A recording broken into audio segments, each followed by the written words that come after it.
नमस्कार, मी रोहित बापट. माझ्या यूट्यूब चॅनलवर तुम्हा सगळ्यांचं स्वागत. आज मी माझ्या अत्यंत लाडक्या कवींच्या एका कवितेचे रसग्रहण करणार आहे. अर्थात तुम्हाला समजलं असेलच, ते कवी आहेत आरती प्रभू आणि ती कविता आहे ये रे घना ये रे घना. आरती प्रभू यांचे शब्द, आशाताई यांचे स्वर आणि पंडित हृदयनाथ मंगेशकर यांचं संगीत. हा एक अलौकिक मिलाफ या गाण्यासाठी झालेला आहे. या गीतासाठी लहानपणापासून हे गाणं आपण ऐकत आलेलो आहोत, गुणगुणत आलेलो आहोत आणि कधीही रेडिओवर लागलेलं असो, कुठेही लागलेलं असो, हे गाणं कानावर येताच आपण जरा स्तब्ध होतो, ते गाणं ऐकतो आणि मग पुढे जातो. ही त्या शब्दांची आणि स्वरांची ताकद आहे. तरी देखील या काव्याचा नक्की अर्थ काय आहे किंवा आरती प्रभू यांना काय अभिप्रेत असावं याचा विचार जो आहे तो मी खूप नंतर सुरू केला, खरं सांगायचं तर. आणि त्यामुळे हे रसग्रहण जे आहे यातले विचार संपूर्णपणे माझे आहेत. खरोखरीच आरती प्रभूंना तसं म्हणायचं आहे की नाही म्हणायचं या फंदात मी पडत नाही. कविता एक लोलक आहे. तुम्ही कुठून बघताय, प्रकाश कुठून येतो, यावरून तुम्हाला कुठला रंग दिसतो हे निश्चित होतं. आरती प्रभू यांच्या आयुष्याबद्दल थोडंसं वाचलं आणि ऐकलं आणि त्याच्यानंतर काही चित्र डोळ्यासमोर उभी राहिली आणि त्याच्या अनुषंगाने मी या कवितेचं रसग्रहण करणार आहे. मुळात म्हणजे कोकणाच्या पार्श्वभूमीवरती आरती प्रभू यांचं आयुष्य गेलं. घराची परिस्थिती जी काय असेल ती, पण त्यांना त्या जागेमध्ये एक प्रकारची घुसमट वाटत होती की इथून बाहेर पडावं. त्यांच्यातल्या कवीला, त्यांच्यातल्या लेखकाला तिकडे कुठेतरी श्वास गुदमरल्यासारखं वाटत होतं, पण विशेष पर्याय नव्हता. कारण की शेवटी लग्न झालेलं होतं, कुटुंब होतं. सगळं काही सोडून फक्त कवितेच्या मागे आणि लेखनाच्या मागे काही जाता येत नव्हतं. मला विचाराल तर जवळपास सगळ्याच कलाकारांचा हा एक मोठा प्रश्न असतो की आपल्या कुटुंबाचा उदरनिर्वाह चालवायचा कसा. आणि या सगळ्या ह्याच्यामध्ये पहिला प्राण, पहिला जीव जो जातो तो त्या कलावंताच्या आतमधल्या एका नाजूक अशा मनाचा. पहिला खून जो पडतो या जगामध्ये तो कलाकाराच्या मनाचा. कारण की हे मनच असतं जे त्याला कलावंत बनवतं. शेवटी ग्रेस म्हणतात ना, we are just displayer of our art. ती कला आतमध्ये असते. मन तिला शोधून काढतं आणि प्रेरित करतं की तू हे लोकांपुढे सादर कर. आणि जेव्हा हे मनच उदास होऊन जातं की या सगळ्या वास्तवाच्या त्रासातून सुटका हवी आहे, पण ती सुटका मिळत नसते. समोर दूर कुठेतरी आपल्याला काळे ढग जमलेले दिसत आहेत. तुमच्या इथे अजिबात पाऊस पडलेला नाही आहे. इथे सगळं काही माळरान झालेलं आहे, सुकलेलं आहे, कोरडं पडलेलं आहे. तुमच्या मनाला मोरासारखं नाचायचं आहे, पण तुमच्या इथे पाऊस पडत नाही, तिकडे दूर कुठेतरी पाऊस पडतो आहे. आणि अशावेळी मन प्रार्थना करतं की ये रे घना ये रे घना, न्हाऊ घाल माझ्या मना. हे मन जे आहे ते बिचारं त्रासलेलं आहे. त्याला सुटकेचा मार्ग नाही आहे. तो सुटू शकतही नाही आहे. त्याची घुसमट होती आहे. हे घना, आणि हा घनसुद्धा कशाचा आहे? हा घन जो आहे तो सुखाचा आहे. पाऊस पडणं ही एक सुखावणारी गोष्ट आहे. मोर फक्त मेघांचं दर्शन घेऊनच नाचायला लागतो. तसं काहीतरी या मनाचं होतं की हे घना, तू तिकडे कुठे? तू माझ्यावरती कृपा कर, तू माझ्यावरती वर्षाव कर सुखाचा, न्हाऊ घाल माझ्या मना. कधीतरी मलाही तृप्त होऊ दे ना. या मनाला सुद्धा तृप्त होऊ दे ना. कदाचित असं तर म्हणायचं नसेल आरती प्रभूंना की माझ्यातल्या कवीला कधीतरी मन मोकळेपणाने जगण्याची संधी मिळू दे. माझ्यातल्या कलावंताला कधीतरी कुठल्याही जगाच्या जंजाळाची चिंता न करता फक्त आणि फक्त कलेमध्ये न्हाऊ देत. मेघा, तू हे करशील का रे? हे घना, तू करशील का? ये रे घना, न्हाऊ घाल माझ्या मना. आधी ही कविता पाहू आणि मग त्याचं रसग्रहण करण्याचा प्रयत्न करू. ये रे घना नाव घाल माझ्या मना, फुले माझी आळूमाळू वारा बघे चुरगळू, नको नको म्हणताना गंध गेला रानावना, टाकून या घरदार नाचणार नाचणार, नको नको म्हणताना मनमोर भरराना, नको नको किती म्हणू वाजणार दूर वेणू, बोलावं तो सोसाट्याचा वारा मला रसपाना, ये रे घना नाव घाल माझ्या मना. तसं पाहायला गेलं तर व्याकरणाचा जर अभ्यास केला तर अनुष्टुप छंदातली ही कविता आहे. प्रत्येक पंक्तीमध्ये 8 अक्षर आहेत. असो, तो विषय वेगळा. त्याचा इथे रसग्रहणामध्ये खूप संबंध नाही, पण लक्षात आलं म्हणून सांगितलं. हे घना इकडे ये आणि माझ्या मनाला न्हाऊ घाल, शांत होऊ दे, स्वच्छ होऊ दे, निर्मळ होऊ दे आणि मुक्त होऊ दे. कधीतरी यालासुद्धा मुक्तीची गरज असते रे. कारण काय, फुले माझी आळूमाळू वारा बघे चुरगळू. या मनाची फुलं, ही माझी फुलं म्हणजे काय, तर त्या कलाकाराची कलाकृती. कवी असेल तर त्याची कविता. ही कविता जी आहे, फुले माझी आळूमाळू, ही खूप सुकुमार आहेत, ही गोंडस आहेत, ही निरागस आहेत. जेव्हा एखादा कलावंत मनापासून प्रामाणिकपणे एखाद्या कलाकृतीची निर्मिती त्याच्या हातून घडते, तेव्हा ती एखाद्या फुलासारखी आळूमाळू असते, नाजूक असते, सोज्वळ असते, सात्विक असते. पण होतंय काय, फुले माझी आळूमाळू वारा बघे चुरगळू. हा वारा जो येतो ना, आता हा वारा म्हणजे काय, प्रतीक बघा कसं वापरलं आहे. वारा बघे चुरगळू, माझी फुलं जी आहेत तो वारा चुरगळायचा प्रयत्न करतोय. हा वारा म्हणजे वास्तव, काळ. काळ जो आहे तो कधीकधी तुम्हाला काही गोष्टी करायला बाध्य करतो. वास्तव जे आहे ते तुम्हाला कधीकधी तुमच्या कलाकृतीची अवहेलना करतो, त्याची तोडफोड करायचा प्रयत्न करतो. तुम्हाला एक छोटंसं उदाहरण देतो म्हणजे तुम्हाला लक्षात येईल. तुकाराम महाराजांचे अभंग त्यांना इंद्रायणीमध्ये सोडून द्यायची शिक्षा झाली होती. ज्या लोकांना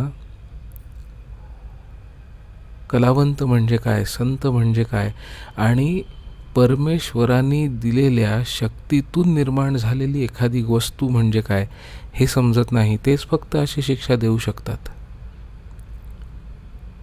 त्या अभंगांना कितीही झाले तरी तीही कविताच आहे ना, ते सुद्धा काव्यच आहे.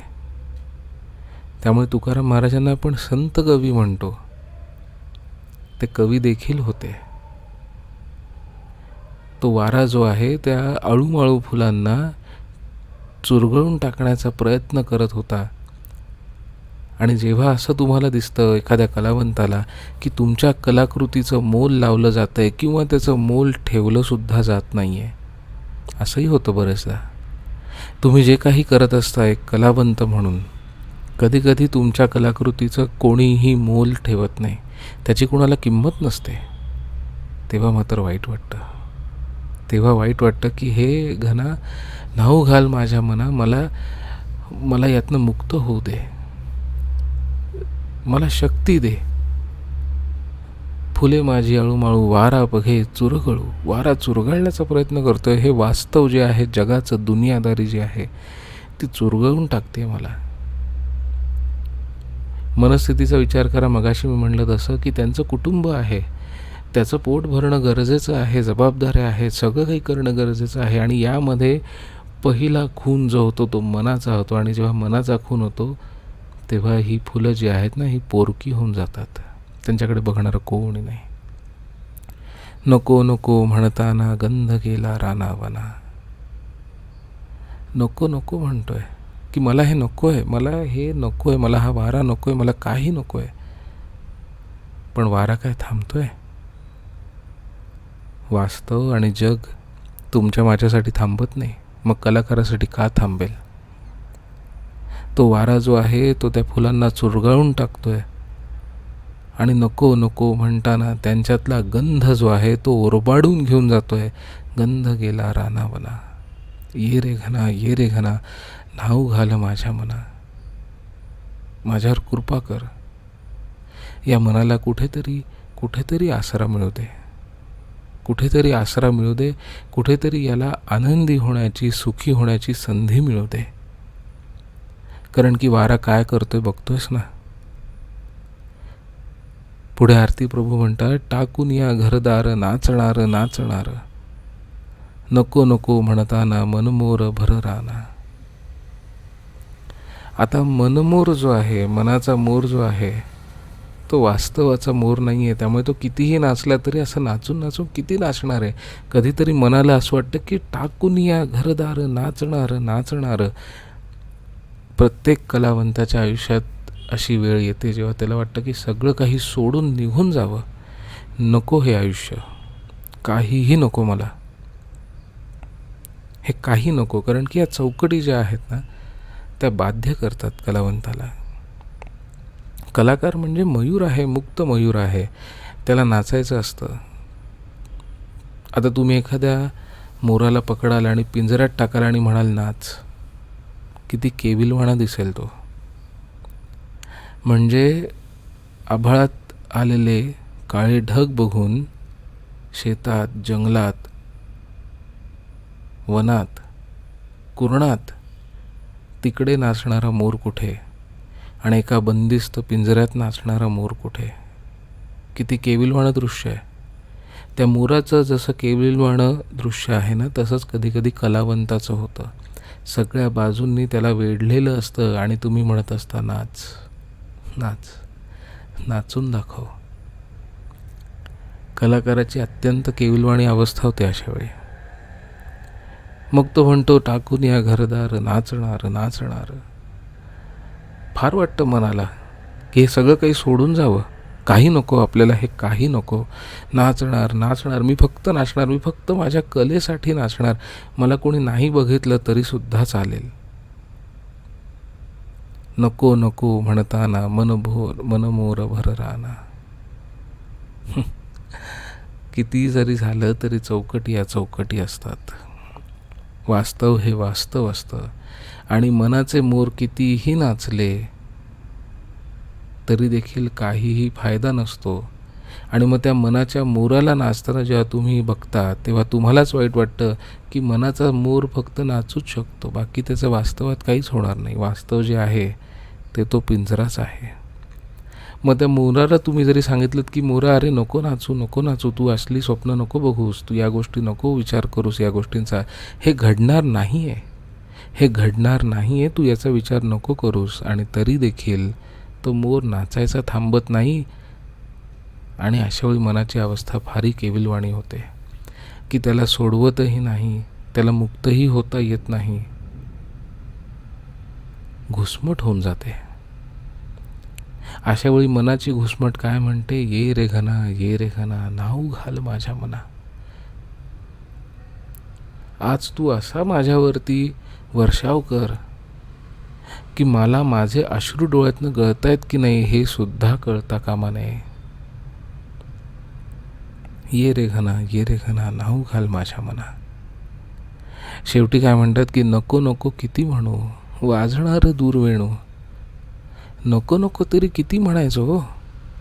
मनाला नको नको म्हणतोय मी, स्वतःला नको नको म्हणतोय, सगळ्याला मी नको नकोच म्हणतोय. मनाला सांगून पाहिलं की नको नाचू नको नको, तू या फंदात पडू नको, चौकट जी आहे ती सुटणार नाही आहे, वास्तव सुटणार नाही आहे, तू नाही नाही ती स्वप्न रंगवू नकोस, शेवटी दुःखी मलासुद्धा व्हायचं आहे.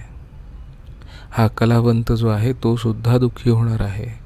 कवी आपण म्हणू या कवितेपुरतं की हा कवी म्हणतोय की नको नको तरी किती म्हणू मी, कारण की वाजणार दूर वेणू. आणि जेव्हा वेणू दूरवर वाजणार तेव्हा मोर असो कोणीही असो मुग्ध होऊन त्याच्या मागे जाणार नाचायला. आणि हा दूरचा वेणू म्हणजे कुठला माहिती आहे? हा दूरचा वेणू म्हणजे कुठल्याही कलाकारासाठी तो जो अव्यक्ताचा जो प्रदेश आहे की जिकडे नेणिवेचा प्रदेश सुरू होतो आणि त्याचं सुख जे आहे ते फक्त कलाकारच जाणतो. म्हणजे जेव्हा एखादी कविता जन्म घेत असते ना, तो जन्म देण्याचा आनंद जो आहे एखाद्या कलाकृतीला, तो फक्त कलावंतालाच माहिती असतो आणि तो शब्दांनी सांगण्याजोगा नाही. आणि तो अनुभव जो आहे, ती अनुभूती जी आहे, ती तुम्हाला खुणावत असते. काय रे, तू माझं जग सोडून जायचा विचार करतोयस? तू या कवितेचा जग सोडून जायचा विचार करतोयस? या कलेचं जग सोडून जायचा विचार करतोयस? अरे वेड्या, ती अनुभूती आठवून पहा. ती अनुभूती आठवून पहा आणि मग तुमच्यातला कवी जो आहे तो पुन्हा एकदा भावनावश होऊन जातो, भावनिक होऊन जातो. कारण की दूरवर त्या वेणूचा आवाज येत असतो. ती कला जी आहे ती खुणावत असते की तू कलावंत आहेस, तू मला सोडू शकणार नाहीस आणि मी जेव्हा कधी बोलवीन तेव्हा तुला यावंच लागेल, कारण की तू शेवटी कलावंत आहेस. आणि मन जे आहे ते पुन्हा एकदा त्या वेणूच्या दिशेने पावलं टाकत टाकत टाकत टाकत जाणार, पुन्हा तिथे जाणार, पुन्हा ती चौकट दिसणार, पुन्हा त्या कलेची निर्मिती होणार, पुन्हा कोणीतरी त्याची अवहेलना करणार, पुन्हा कोणीतरी त्याची किंमत नाही करणार, पुन्हा मनाला वाईट वाटणार, पुन्हा मन म्हणणार ये रे घना, ये रे घना, नाव घाल माझ्या मना. नको नको तरी किती म्हणू, वाजणार दूर वेणू, बोलावं तो सोसाट्याचा वारा मला रसपाना. तो सोसाट्याचा वारा जो आहे ना, आता हा सोसाट्याचा वारा वेगळा, आधीचा जो वारा होता तो चुरगळणारा होता. आणि हा सोसाट्याचा वारा म्हणजे झंझावात. एकदा तुम्हाला कलेने खुणावलं की मग तुम्हाला कुठल्याही गोष्टीचं भान राहत नाही. माझ्या अनुभवाने सांगतो तुम्हाला हे, कोणत्याही गोष्टीचं भान राहत नाही. आपण कुठे बसलेलो आहोत, काय करत आहोत नाही, तेव्हा फक्त तुम्ही आणि तुमची कविता एवढंच राहिलेलं असतं. सोसाट्याचा वारा जो आहे ना, तो बोलावत असतो, तो खुणावत असतो की अरे ये रसपान कर, या अनुभूतीचा रसपान कर, त्या कलेचा रसपान कर. तुझा जन्मच याच्यासाठी झालेला आहे. तू टाळूच शकत नाहीस. तू तर कलावंत आहेस, तू टाळूच शकत नाहीस. तो बिचारा म्हणतोय कलावंत की नको नको तरी किती म्हणू, वाजणार दूर वेणू, नाईलाज होणार, कवी कितीही रडो, कितीही भेकडो, काहीही करो, जगाला नावं ठेवो, काहीही करो, शेवटी ते बुडालेले इंद्रायणीतले अभंग वरती तरंगतात आणि तुकोबांच्या समोर जाऊन तिथे उभे राहतात. इंद्रायणीत बुडवलेले अभंग पुन्हा वरती तरंगतात आणि तुकोबांकडे जातात. नको नको किती म्हणू, वाजणार दूर वेणू. हे होणार, ती कला तुम्हाला बोलवणार, ती अनुभूती तुम्हाला साथ देणार. सोसाट्याचा वारा जो आहे तो बोलावणार की याचं रसपान कर, याचं रसपान कर. कलावंत पुन्हा एकदा तिथे जाणार, कलावंत पुन्हा रसपान करणार. त्याचं मन जे आहे ते मोरासारखं नाचणार आणि मग त्याला लक्षात येणार की आपण वास्तवाच्या पिंजऱ्यात आहोत. मग तो बिचारा दूर कुठेतरी मेघ दिसतोय, त्याला म्हणणार ये रे घना, ये रे घना, नाव घाल माझ्या मना, मला मुक्ती दे, मला मुक्ती दे.